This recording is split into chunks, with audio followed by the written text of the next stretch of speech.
भगवान शिव और उनकी लीला अनंत है।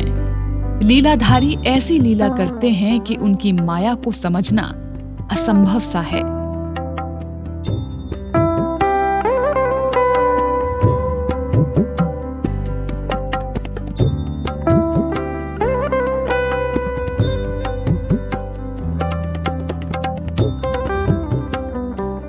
परम कृपालु शिव शंकर भोलेनाथ ने असुरों और मनुष्यों पर तो कृपा की ही, देवताओं पर भी अपनी अनुकंपा के भंडार भरपूर लुटाए हैं।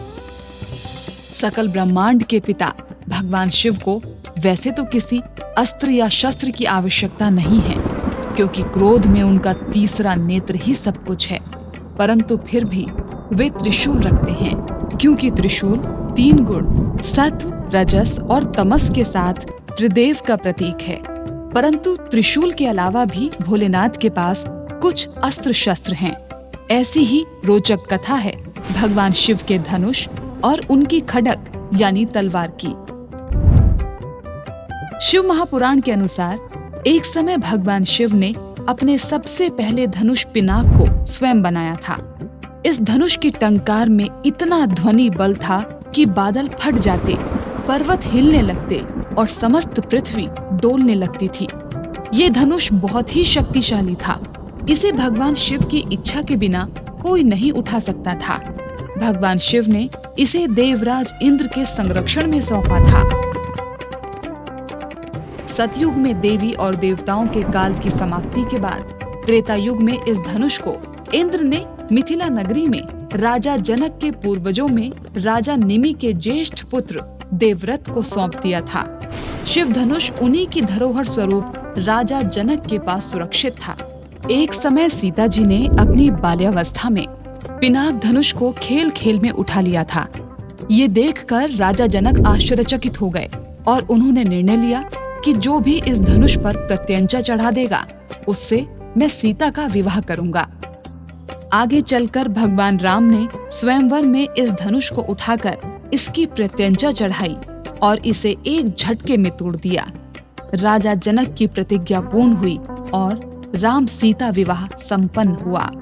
श्रीमद् भागवत कथा के अनुसार भगवान शिव का दूसरा धनुष पाशुपतास्त्र था, जो अत्यंत विध्वंसक और प्रलयंकारी था। ये अस्त्र भगवान शिव और माता काली आदि पराशक्ति का शस्त्र है, जिसे आंख, हृदय या शब्दों से भी आवाहित किया जा सकता है। लेकिन अर्जुन को ये एक दिव्य धनुष बाण के रूप में मिला था। आप जानते हैं कि शिवजी का एक नाम पशुपतिनाथ भी है। महाभारत के युद्ध में भी पाशुपतास्त्र का वर्णन मिलता है। युद्ध से पहले अर्जुन ने पाशुपतास्त्र प्राप्त करने के लिए भगवान शिव की आराधना की थी। शिव ने किरात अवतार लेकर पहले अर्जुन की परीक्षा ली थी और उसके बाद ही पाशुपतास्त्र अर्जुन को दिया था।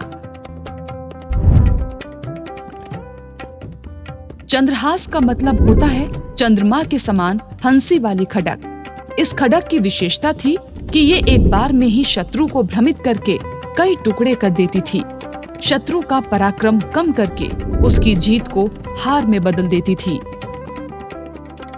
शिव महापुराण और श्री रामचरितमानस के उत्तरकांड के अनुसार एक बार रावण अलका शहर में अपने सौतेले भाई धनाध्यक्ष कुबेर से मिलने गया और लड़ झगड़ कर पुष्पक विमान समेत कई संपत्तियां लूट ले गया।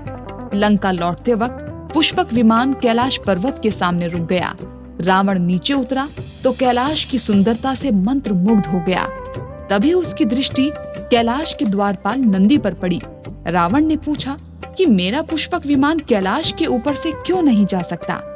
नंदी का उत्तर था कि ये भगवान शिव और माता पार्वती का निवास स्थान है और यहाँ से जाना वर्जित है। लेकिन अहंकारवश रावण कैलाश की ओर आगे बढ़ा और अपनी 20 भुजाओं से शिव पार्वती समेत पर्वत को उठाने लगा। तभी भगवान शिव ने पैर के अंगूठे से पर्वत को दबा दिया और रावण उसके नीचे फंस गया। वो छटपटाने लगा और फिर अपने सलाहकारों के कहने पर क्षमा के लिए शिव स्तुति करने लगा। वही स्तुति आगे चलकर शिव तांडव स्तोत्र के नाम से जानी गई। जटाटवी गलज्जलल प्रवाह पावितस्थले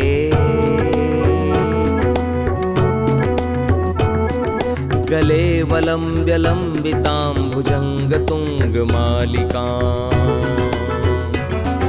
डमड्डमड्डमड्डमन् निनादवड्डमर्वयम्। भोलेनाथ प्रसन्न हुए और रावण को क्षमा कर दिया। साथ ही उसे चंद्रहास नामक अपनी दिव्य खड्ग भी प्रदान की। तभी से रावण शिव का भक्त बन गया। रावण ने कई युद्धों में इस खड्ग का प्रयोग भी किया।